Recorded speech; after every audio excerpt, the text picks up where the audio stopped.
పెద్దపల్లి పర్యటనలో భాగంగా BRS MLA Harish Rao మాట్లాడుతున్నారు. లైవ్ చూద్దాం.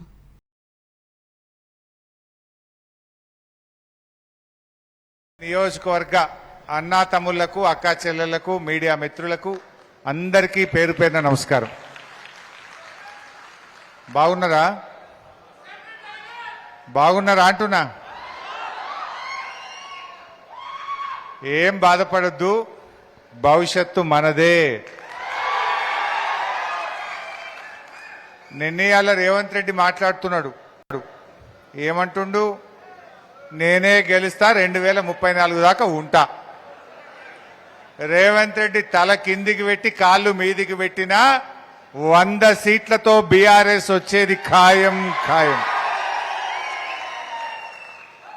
ఇలా ప్రజలు ఆదిలాబాద్ నుంచి ఆలంపూర్ దాకా ఎవరిని కదిలిచ్చినా ఒక్కటే, కాంగ్రెస్ పోవాలి, కేసీఆర్ రావాలి. జనం క్లియర్. 2.5 ఏండ్ల రేవంత్ పాలన చూసిన తర్వాత ప్రజలకు ఒక క్లారిటీ వచ్చింది. బీఆర్ఎస్ఏ బాగుండే అంటున్నారు. ఎందుకు ఈ మాట వస్తున్నది? ఇచ్చిన ఒక్క హామీ అమలు కాలే.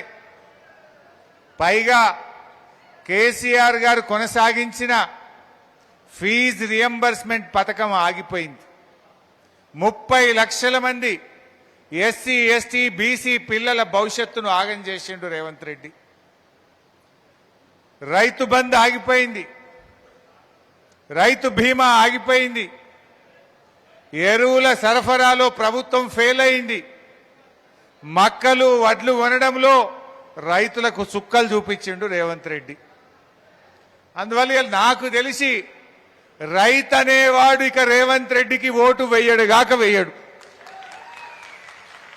అసలు వడ్లు అమ్ముకోవాలంటే 45 రోజులు పట్టింది ఒక్కొక్క రైతుకు. కళ్ళాలలో పడిగాపులు కాసిండ్రు, ఎండకెండిండ్రు, వానకు తడిసిండ్రు.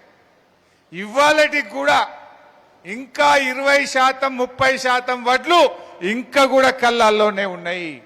అంటే ఈ ప్రభుత్వం ఫెయిల్ అయిపోయింది. ఇవాళ ఎందుకు రైతు అనే వాళ్ళు ఎందుకు రేవంత్ రెడ్డికి ఓటేయాలి అని నేను అడుగుతా ఉన్నా. మొట్టమొదటిది రైతు బంధు. ఎన్నికల్లో ఓట్ల కోసం కేసీఆర్ మాట ఇయ్యలే. ఓట్లు వేస్తే నేను రైతు బంధు ఇస్తాను కేసీఆర్ చెప్పలే.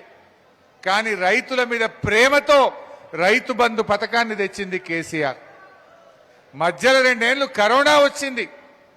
కరోనా వచ్చిన కేసీఆర్ గారు ఎమ్మెల్యేలకు, మంత్రులకు జీతాలు బంధు పెట్టిండు, కాంట్రాక్టర్ల బిల్లులు ఆపిండు.